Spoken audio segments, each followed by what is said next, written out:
പ്രിയപ്പെട്ടവരെ, ഈശോ മിശിഹായ്ക്ക് സ്തുതിയായിരിക്കട്ടെ. നമ്മൾ ശ്ലീഹക്കാലത്തിൻ്റെ 7-ാമത്തെ ആഴ്ചയിലേക്ക് പ്രവേശിക്കുകയാണ്. ഇന്നത്തെ ഒന്നാമത്തെ വായനയിൽ സംഖ്യയുടെ പുസ്തകം 11-ാം അധ്യായം 16 മുതൽ 18 വരെയും 24 മുതൽ 30 വരെയുമുള്ള വാക്യങ്ങളാണ്.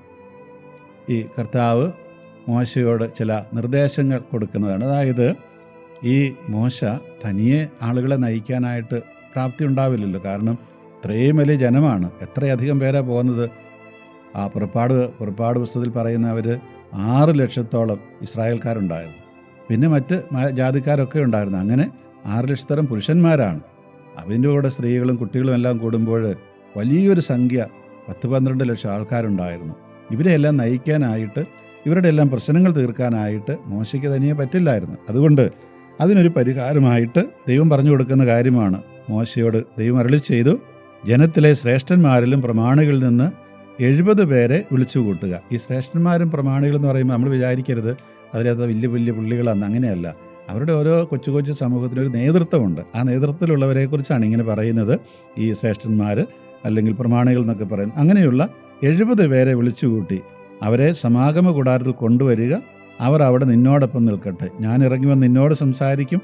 നിന്റെ മേലുള്ള ചൈതന്യത്തിൽ നിന്ന് ഒരു ഭാഗം അവരിലേക്ക് ഞാൻ പകരും. ജനത്തിൻ്റെ ചുമതല നിന്നോടൊപ്പം അവരും വഹിക്കും. നീ ഒറ്റയ്ക്ക് വഹിക്കേണ്ട. ജനത്തോട് പറയുക, നാളത്തേക്ക് നിങ്ങളെ തന്നെ ശുദ്ധീകരിക്കാൻ നിങ്ങൾക്ക് ഭക്ഷിക്കാൻ മാംസം ലഭിക്കും. ഞങ്ങൾക്ക് ഭക്ഷിക്കാൻ മാംസം ആര് തരും? ഈജിപ്തിൽ ഞങ്ങൾ സന്തുഷ്ടരായിരുന്നു എന്ന് കർത്താവിനോട് നിങ്ങൾ പരാതിപ്പെട്ടു. അതിനാൽ കർത്താവ് നിങ്ങൾക്ക് മാംസം തരും, നിങ്ങൾ ഭക്ഷിക്കുകയും ചെയ്യും. മോശ പുറത്തു ചെന്ന് കർത്താവിൻ്റെ വാക്കുകൾ ജനത്തെ അറിയിച്ചു. അവരുടെ നേതാക്കളിൽ നിന്ന് 70 പേരെ ഒരുമിച്ച് കൂട്ടി കൂടാരത്തിന് ചുറ്റും നിർത്തി കർത്താവ് മേഘത്തിലിറങ്ങി വന്ന് അവനോട് സംസാരിച്ചു. അവിടുന്ന് മോശയുടെ മേലുണ്ടായിരുന്ന ചൈതന്യത്തിൽ ഒരു ഭാഗം 70 നേതാക്കന്മാരുടെ മേൽ പകർന്നു. അപ്പോൾ അവർ പ്രവചിച്ചത് പിന്നീട് അവർ പ്രവചിച്ചിട്ടില്ല. എൽദാദ്, മെദാദ് എന്നീ 2 പേർ പാളയത്തിനുള്ളിൽ തന്നെ കഴിഞ്ഞു. അവർക്കും ചൈതന്യം ലഭിച്ചു. അവർ പട്ടികയിൽ ഉൾപ്പെട്ടിരുന്നെങ്കിലും കൂടാരത്തിൻ്റെ സമീപത്തേക്ക് പോയിരുന്നില്ല. അവർ പാളയത്തിനുള്ളിൽ വെച്ച് തന്നെ പ്രവചിച്ചു. എൽദാദും മെദാദും പാളയത്തിൽ വെച്ച് പ്രവചിക്കുന്നുവെന്ന് ഒരു യുവാവ് ഓടിച്ചെന്ന് മോശയോട് പറഞ്ഞു. ഇത് കേട്ട് നൂനിൻ്റെ മകനും മോശയുടെ തിരഞ്ഞെടുക്കപ്പെട്ട ശുശ്രൂഷകരിൽ ഒരുവനുമായ ജോഷുവ പറഞ്ഞു, പ്രഭോ, അവരെ വിലക്കുക. മോശ ജോഷുവയോട് പറഞ്ഞു, എന്നെ പ്രതി നീ അസൂയപ്പെടുന്നുവോ?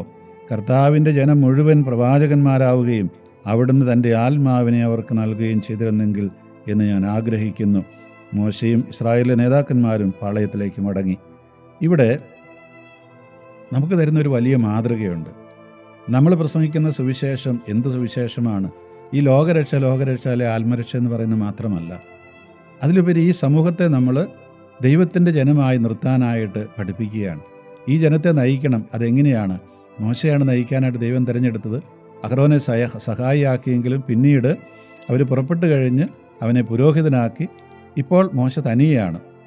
മോശയ്ക്ക് ചില അസിസ്റ്റൻസൊക്കെ ഉണ്ട്, ജോഷുവയെ പോലെയുള്ളവർ. എങ്കിലും അപ്പോൾ ദൈവം നോക്കുമ്പോൾ എന്താണ്, ഈ മോശ ഇങ്ങനെ മടുക്കുകയാണ്. ഇവരുടെ കാര്യങ്ങളെല്ലാം പറഞ്ഞും കേട്ടും വഴക്കുകൾ തീർത്തും. അതുകൊണ്ട് ദൈവം പറഞ്ഞു, നീ എന്ത് ചെയ്യണം? 70 നേതാക്കന്മാരെ തിരഞ്ഞെടുക്കണം. എന്തിനു വേണ്ടിയിട്ടാണ്? അവരെ നിന്നെപ്പോലെ തന്നെ ഓരോ ഗ്രൂപ്പിൻ്റെ നേതാക്കന്മാരാക്കും ഞാൻ. നിൻ്റെ ദൗത്യത്തിൽ കുറേ അവർ ചെയ്യും.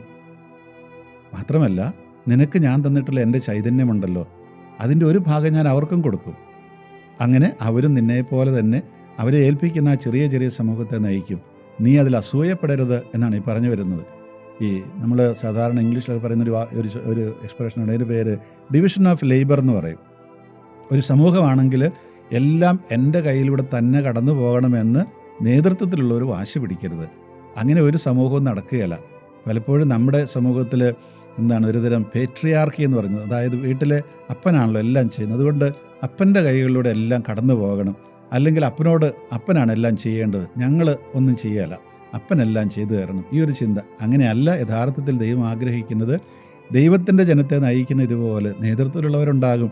പക്ഷേ അവരെ പോലെ തന്നെയാണ് ചെറിയ ചെറിയ സമൂഹങ്ങളായിട്ട് തിരിച്ച് അവരെ നയിക്കാനായിട്ട് വേറെ നേതൃത്വത്തിലുള്ളവരെ തിരഞ്ഞെടുത്ത് വിടണം. കാരണം അല്ലെങ്കിൽ ഫലപ്രദമാവുകയില്ല. ഈ അഡ്മിനിസ്ട്രേഷനിൽ എപ്പോഴും ഈ ഡിവിഷൻ ഓഫ് ലേബർ വളരെ പ്രധാനപ്പെട്ടതാണ്. നേതൃത്വത്തിലുള്ളവർ എൻ്റെ അധികാരം, ഞാനാണെല്ലാം ചെയ്യുന്നത്, ഞാനറിയാതൊന്നും ചെയ്യാൻ പാടില്ല. അങ്ങനെ ചിന്തിച്ചു കഴിഞ്ഞാൽ ഈ സമൂഹം യഥാർത്ഥത്തിൽ നയിക്കപ്പെടുകയില്ല. ഈ ഒരു വലിയ ഉദാഹരണമാണ് ഈ മോശയിലൂടെ ദൈവം തരുന്നത്. മാത്രമല്ല, ദൈവത്തിൻ്റെ ചൈതന്യം എല്ലാവരിലേക്കും കൊടുക്കുന്നു. ഈ ഒരു ഇടവകയിൽ ചിലപ്പം ചിലരുണ്ട് ഇങ്ങനെ സ്ഥിരമായിട്ട് കൈക്കാരനാകണം, ഞാൻ എല്ലാത്തിലും ഞാനുണ്ടാകണം, അല്ലെങ്കിൽ എനിക്ക് പാസ്റ്റൽ കൗൺസിലിൽ എന്നും എന്നെ അംഗമാക്കണം, അതല്ലേ പാരിഷ് കൗൺസിലിൽ ഞാൻ എന്നും അംഗമായിരിക്കണം. ഇതിനു വേണ്ടിയിട്ട് കാര്യങ്ങളൊക്കെ മാനിപ്പുലേറ്റ് ചെയ്യുന്നവരുണ്ടാകും. അതിനെക്കുറിച്ചൊക്കെ ഈ പറഞ്ഞു വരുന്നത് അങ്ങനെയല്ല. ദൈവത്തിൻ്റെ ചൈതന്യം ദൈവം തിരഞ്ഞെടുക്കുന്ന എല്ലാവരിലേക്കും വരും. അങ്ങനെ എല്ലാവർക്കും അവസരം കൊടുക്കുക. എല്ലാവർക്കും കഴിവുകളുണ്ട്. ആ ദൈവത്തിൻ്റെ ചൈതന്യം വന്നു കഴിയുമ്പോൾ ആ കഴിവ് യഥാർത്ഥത്തിൽ ശരിയായ രീതിയിൽ വിനിയോഗിക്കാൻ കഴിയുമെന്നുള്ളതാണ്. എന്നെ ഈ തവണ കൈക്കാരനാക്കിയില്ല, ഇനി ഞാൻ പള്ളിയിലേക്ക് പോകുന്നില്ല. എന്നെ ഈ തവണ പാരിഷ് കൗൺസിൽ തിരഞ്ഞെടുത്തില്ല, ഞാൻ ഇനി അങ്ങോട്ട് പോവുകയില്ല. അല്ലെങ്കിൽ അങ്ങനെ തിരഞ്ഞെടുക്കാൻ വേണ്ടിയിട്ട് മാനിപ്പുലേഷൻസ്, നമ്മളിങ്ങനെ ഗ്രൂപ്പ് ഉണ്ടാക്കി വോട്ട് നേടാനൊക്കെ ശ്രമിക്കുക. ഇതിനെക്കുറിച്ചൊക്കെയാണ് ഇപ്പോൾ മോശയുടെ ദൈവം പറയുന്നത്. അതായത് ഇങ്ങനെ തിരഞ്ഞെടുക്കപ്പെടുന്നവർ ദൈവം വിളിച്ചിട്ട് വരുന്നവരാണ്, അല്ലാതെ നമ്മൾ സ്വയം തിരഞ്ഞെടുക്കപ്പെട്ട് അല്ലെങ്കിൽ നമ്മൾ ഇങ്ങനെയുള്ള മാനിപ്പുലേഷൻസ് നടത്തി കയറി വരുന്നവരല്ല. ഇതൊക്കെ നമുക്ക് തരുന്ന വലിയ മാതൃകയുണ്ട്. സുവിശേഷ പ്രസംഗകർ ഇതുപോലെയുള്ള ദൈവത്തിൻ്റെ ചൈതന്യം എല്ലാവരിലേക്കും എത്തണം. ഇവിടെ നമുക്കൊരു ചെറുപ്പക്കാരൻ ചെന്ന് വെറുതെ പാളയത്തിനുള്ളിലിരുന്നു കൊണ്ട് രണ്ടുപേർ പ്രവചിക്കുന്നു എന്ന് പറഞ്ഞാൽ അവരുടെ ഓരോരുത്തരുടെയും പാളയം അല്ലെങ്കിൽ ടെൻറ്റ്, അങ്ങനെ എല്ലാവരും പുറത്ത് വരണമെന്നാണ് പറഞ്ഞിരുന്നെങ്കിൽ 2 പേരവിടെ അകത്തിരുന്ന്, പക്ഷെ അവർക്കും കിട്ടിയ ചൈതന്യം. അപ്പോഴാണ് ഈ ചെറുപ്പക്കാരൻ ചെന്ന് വെറുതെ പുറത്ത് വരാത്തവർ അകത്തിരുന്ന് പ്രവചിക്കുന്നു. അപ്പോൾ ജോഷ് പറഞ്ഞു, അവരെ ഞങ്ങൾ മുടക്കട്ടെ, ശരിയല്ല അവർ ചെയ്യുന്നത്, അവർ പുറത്തേക്ക് വന്നില്ലല്ലോ. മോശ പറഞ്ഞു, അങ്ങനെയല്ല, നിങ്ങളെന്തിനാണ് അസൂയപ്പെടുന്നത്? എന്നെപ്പോലെ അവരെല്ലാവരും ആയിരുന്നെങ്കിൽ ഞാൻ ആഗ്രഹിക്കുകയാണ്. ഇതാണ് യഥാർത്ഥത്തിലുള്ള നേതൃത്വം എന്ന് പറയുന്നത്. എല്ലാവരും ഈ നേതൃത്വത്തിലുള്ള ആളെ പോലെ തന്നെ ആകണമെന്ന് ആഗ്രഹിക്കുന്ന ഒരു നേതൃത്വമാണ് ഏറ്റവും നല്ല നേതൃത്വം. ആ നേതൃത്വമാണ് ദൈവം തിരഞ്ഞെടുത്ത നേതൃത്വം എന്ന് പറയുന്നത്. അല്ലാത്തൊക്കെ സ്വാർത്ഥപരമാണ്. ഇവിടെ ഈ മോശയ്ക്ക് ദൈവം കൊടുത്ത ഈ കൽപ്പന നമുക്കെല്ലാം നമ്മുടെ ഇടവകളിലും നമ്മുടെ സമൂഹങ്ങളിലൊക്കെ വലിയൊരു മാതൃകയാകേണ്ടതാണ്. എല്ലാം എൻ്റെ കയ്യിൽ പിടിച്ചു വയ്ക്കാതെ, മക്കളെ മാതാപിതാക്കളാണെങ്കിൽ എത്ര പ്രായമായാലും മക്കൾക്കൊരു ഉത്തരവാദിത്വം കൊടുക്കാത്തവരൊക്കെ ഉണ്ട്. അതേക്കുറിച്ചൊക്കെയാണ് ഈ പറഞ്ഞു വരുന്നപ്പോൾ ഈ മോശയ്ക്ക് ദൈവം കൊടുത്ത കൽപ്പന നമുക്കെല്ലാം തരുന്ന കൽപ്പനയാണ്. രണ്ടാമത്തെ വായന ഗലാത്യ ലേഖനം 5-ാം അധ്യായം 16 മുതൽ 26 വരെയുള്ള വാക്യങ്ങളാണ്. നിങ്ങളോട് ഞാൻ പറയുന്നു, ആത്മാവിൻ്റെ പ്രേരണയനുസരിച്ച് വ്യാപരിക്കുവിൻ, ജഡമോഹങ്ങളെ ഒരിക്കലും തൃപ്തിപ്പെടുത്തരുത്. എന്തെന്നാൽ ജഡമോഹങ്ങൾ ആത്മാവിനെതിരാണ്, ആത്മാവിൻ്റെ അഭിലാഷങ്ങൾ ജഡത്തിനും എതിരാണ്. അവ പരസ്പരം എതിർക്കുന്നത് നിമിത്തം ആഗ്രഹിക്കുന്നത് പ്രവർത്തിക്കാൻ നിങ്ങൾക്ക് സാധിക്കാതെ വരുന്നു. ആത്മാവ് നിങ്ങളെ നയിക്കുന്നെങ്കിൽ നിങ്ങൾ നിയമത്തിന് കീഴല്ല. ജഡത്തിൻ്റെ വ്യാപാരങ്ങൾ എല്ലാവർക്കും അറിയാം. അവ വ്യഭിചാരം, അശുദ്ധി, ദുർവൃത്തി, വിഗ്രഹാരാധന, ആഭിചാര, ശത്രുത, കലഹം, അസൂയ, കോപം, മാത്സര്യം, ഭിന്നത, വിഭാഗീയചിന്ത, വിദ്വേഷം, മദ്യപാനം, മധുരോത്സവം ഇവയും ഈ ദൃശ്യമായ മറ്റ് പ്രവൃത്തികളുമാണ്. ഇത്തരം പ്രവൃത്തിയിൽ ഏർപ്പെടുന്നവർ ദൈവരാജ്യം അവകാശപ്പെടുത്തുകയില്ലെന്ന് മുമ്പ് ഞാൻ നിങ്ങൾക്ക് നൽകിയ താക്കീത് ഇപ്പോഴും ആവർത്തിക്കുന്നു. ഇവിടെ നമ്മൾ ഓർക്കുക, ഏതെല്ലാം കാര്യങ്ങളാണ് യഥാർത്ഥത്തിൽ ഈ ദൈവരാജ്യത്തിലേക്കുള്ള നമ്മുടെ പ്രവേശനത്തെ തടസ്സപ്പെടുത്തുന്നത്. ദൈവരാജ്യത്തിലേക്കുള്ള പ്രവേശനം എന്ന് പറയും പലപ്പോഴും നമ്മുടെ മനസ്സിലേക്ക് ഓടി വരിക മരണശേഷം സ്വർഗം കിട്ടാൻ പോകുന്ന സ്വർഗം. അതല്ല, അങ്ങനെയുള്ള സ്വർഗത്തെക്കുറിച്ചല്ല ഇവിടെ പറയുന്നത്. ഇവിടെ പറയുന്നത് ഈ ലോകത്തെ നമുക്ക് സ്വർഗസമാനമാക്കി മാറ്റാനായിട്ട് തടസ്സങ്ങളായി നിൽക്കുന്ന കാര്യങ്ങൾ. ഈ ലോകത്തിലാണ് സ്വർഗം ഉണ്ടാക്കേണ്ടത്. ഇവിടെ സ്വർഗം ഉണ്ടാക്കിയിട്ട് അതിൻ്റെ നിത്യതയിലേക്ക് നമ്മൾ മരണശേഷം പ്രവേശിക്കുകയാണ്. അത് ദൈവത്തോടു കൂടിയായിരിക്കുന്ന അവസ്ഥ. ആ അവസ്ഥ ഇവിടെ നമ്മൾ ആസ്വദിക്കണം. അതിൻ്റെ തുടർച്ചയായിട്ട് അങ്ങേ ലോകത്തേക്ക് പോവുകയും ചെയ്യണം. അപ്പോൾ ജഡത്തിൻ്റെ വ്യാപാരം എന്ന് പറഞ്ഞാൽ എന്താണ്? നമ്മൾ ഈ പറയുന്ന രീതിയിൽ ദൈവത്തിൻ്റെ ആത്മാവിൻ്റെ ആ ഒരു അഭിഷേകം ഇല്ലാതെ ചെയ്യാനായിട്ട് തുടങ്ങുന്ന പ്രവൃത്തികളാണ്. അവ വ്യഭിചാരം, അശുദ്ധി, ദുർവൃത്തി, വിഗ്രഹാരാധന, ആഭിചാര, ശത്രുത, കലഹം, ഇതൊക്കെ നമ്മളിലുള്ള കാര്യങ്ങൾ തന്നെയാണ്. ഒന്നും അങ്ങനെ നമുക്കറിയത്തരാത്ത കാര്യങ്ങളല്ല. അതുപോലെ ഭിന്നത, ഗ്രൂപ്പിസം ഉണ്ടാക്കുക, വിഭാഗീയചിന്ത, അത് തന്നെ എവിടെയും ഗ്രൂപ്പിസമാണ്. എവിടെ ചെന്നാലും വിദ്വേഷം, മദ്യപാനം, മധുരോത്സവം എന്ന് പറഞ്ഞാൽ എന്താണ്? ഇങ്ങനെ ഒരു തരം ഇങ്ങനെ ഈ സ്ത്രീകളുമായിട്ട് പുരുഷന്മാർ സ്ത്രീകൾ അവരിങ്ങനെ ഒരു യാതൊരു തരത്തിലുള്ള ദൈവചിന്തയും കൂടാതെ ഒരുമിച്ച് നടക്കുകയും അതുപോലെ ലൈംഗിക വാഴ്ചയിൽ ഏർപ്പെടുകയൊക്കെ ചെയ്യുന്നതാണ് മധുരോത്സവം എന്ന് പറയുന്നത്. ഇവയും ഇത്ര മാത്രമൊന്നുമല്ല, ഇനി ഒരുപാട് കാര്യങ്ങളുണ്ട്. മറ്റ് പ്രവൃത്തികളുമാണ് ജഡത്തിൻ്റെ പ്രവൃത്തികൾ. അപ്പോൾ ദുഷ്ടത, തെറ്റായ ഇതെല്ലാം ജഡത്തിൻ്റെ പ്രവൃത്തികളാണ്. ഇതിൽ നിന്നെല്ലാം മാറി നിൽക്കണമെന്നാണ് ഈ പറഞ്ഞു വരുന്നത്. നമ്മൾ സുവിശേഷ പ്രഘോഷണത്തിന് ഇറങ്ങി പുറപ്പെടുമ്പോൾ അങ്ങനെ പുറപ്പെടുന്നവരുടെ മേലും ഇങ്ങനെയുള്ള കാര്യങ്ങളൊക്കെ ഉണ്ടാകും. അവരുടെ സ്വഭാവത്തിൽ ഇതെല്ലാം ഉണ്ടാകും. അതെല്ലാം മാറ്റി നിർത്തണം. അതിന് നമ്മൾ എന്ത് ചെയ്യണം? യഥാർത്ഥത്തിൽ ആദ്യം നമ്മൾ പറഞ്ഞതുപോലെ ആ ദൈവത്തിൻ്റെ ചൈതന്യം നമ്മളിലേക്ക് എത്തണമെന്നർത്ഥം. ദൈവാത്മാവ് നമ്മളെ, മാതാവിനെയൊക്കെ പുതഞ്ഞു മൂടിയതുപോലെ നമ്മളിലേക്ക് ആവഹിക്കണമെന്നർത്ഥം. അങ്ങനെയുള്ളവരെ ദൈവരാജ്യം അവകാശപ്പെടുത്തുകയില്ലെന്ന് മുമ്പ് ഞാൻ നിങ്ങൾക്ക് നൽകിയ താക്കീത് ഇപ്പോഴും ആവർത്തിക്കുന്നു. എന്നിട്ട് പറയുകയാണ്, എന്താണ് ഈ ആത്മാവിൻ്റെ ഫലങ്ങൾ? അതായത് യഥാർത്ഥത്തിൽ ദൈവാത്മാവിനെ നയിക്കപ്പെട്ട് അങ്ങനെയുള്ള വ്യക്തികൾ അവരാണെങ്കിൽ എന്ത് ചെയ്യും? അല്ലെ, അവരിൽ നിന്നുള്ളാവുന്ന ഫലം എന്താണ്? സ്നേഹം, ആനന്ദം, സമാധാനം, ക്ഷമ, ദയ, നന്മ, വിശ്വസ്തത, സൗമ്യത, ആത്മസംയമനം ഇവയാണ്. ഇവയ്ക്കെതിരായി ഒരു നിയമവുമില്ല.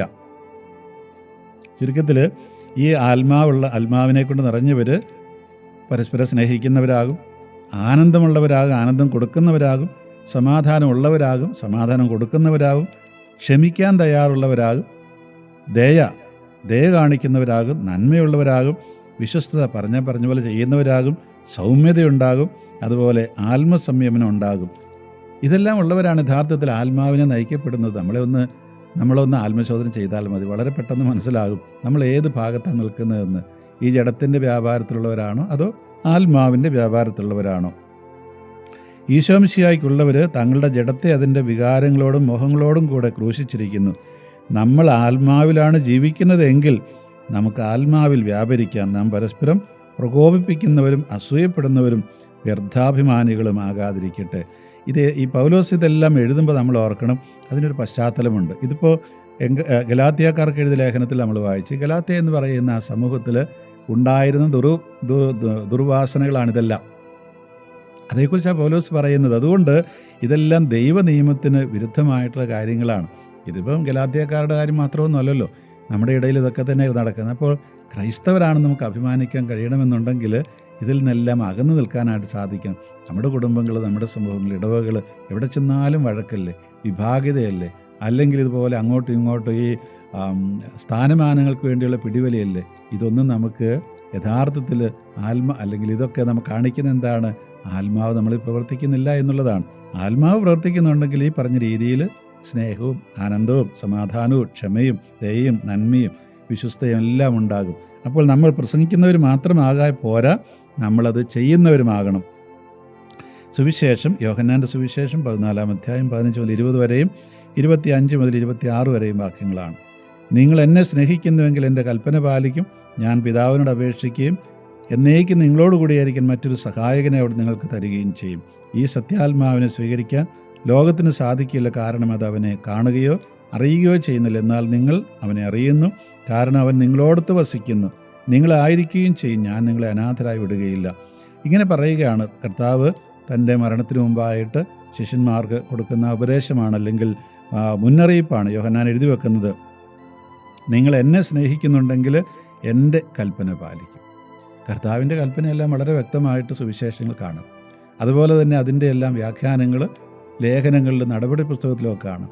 അതുപോലെ വെളിപാട് പുസ്തകത്തിൽ കാണാം. ഇതിൻ്റെ എല്ലാം അടിസ്ഥാനം പഴയ നിയമത്തിൽ കാണാം. അങ്ങനെ ദൈവം പറഞ്ഞിട്ടുള്ള കാര്യങ്ങളെല്ലാം, അതിനെയാണല്ലോ ദൈവകൽപ്പന എന്ന് പറയുന്നത്. കർത്താവിൻ്റെ കൽപ്പന എന്ന് പറഞ്ഞാൽ എന്താണ്? കർത്താവിൻ്റെ കൽപ്പന ഇതെല്ലാം തന്നെയാണ്, ഇതിനപ്പുറത്തൊന്നുമില്ല. അങ്ങനെ നിങ്ങൾ എന്നെ സ്നേഹിക്കുന്നുണ്ടെങ്കിൽ എൻ്റെ കൽപ്പന പാലിക്കും. മറ്റു വാക്കുകൾ പറഞ്ഞാൽ, നിങ്ങൾ കൽപ്പന പാലിക്കുന്നില്ലെങ്കിൽ എന്നെ സ്നേഹിക്കുന്നില്ല, അത്രയേ ഉള്ളൂ. ബാഹ്യമായിട്ട് നമുക്ക് ഒരുപാട് കാര്യങ്ങളൊക്കെ ചെയ്യാൻ പറ്റും, പക്ഷേ ഉള്ളിൽ സ്നേഹം ഉണ്ടാകണമെന്നില്ല. അതുകൊണ്ടാണ് യെശയ്യാപ്രവാചകനിൽ ദൈവം പറയുന്നത്, അതായത് ഈ മനുഷ്യർ അവർ അധരം കൊണ്ടൊക്കെ എന്നെ സ്നേഹിക്കും, പക്ഷേ അവരുടെ ഹൃദയം എന്നിൽ നിന്നൊക്കെ വളരെ വളരെ അകലെയാണ്. ഹൃദയം എവിടെയാണെന്ന് നമുക്ക് അറിഞ്ഞുകൂടാ. പലപ്പോഴും ദൈവത്തിലായിരിക്കുകയില്ല, ബാഹ്യമായിട്ട് ഒരുപാട് കാര്യങ്ങൾ ചെയ്യുന്നുണ്ടാകും.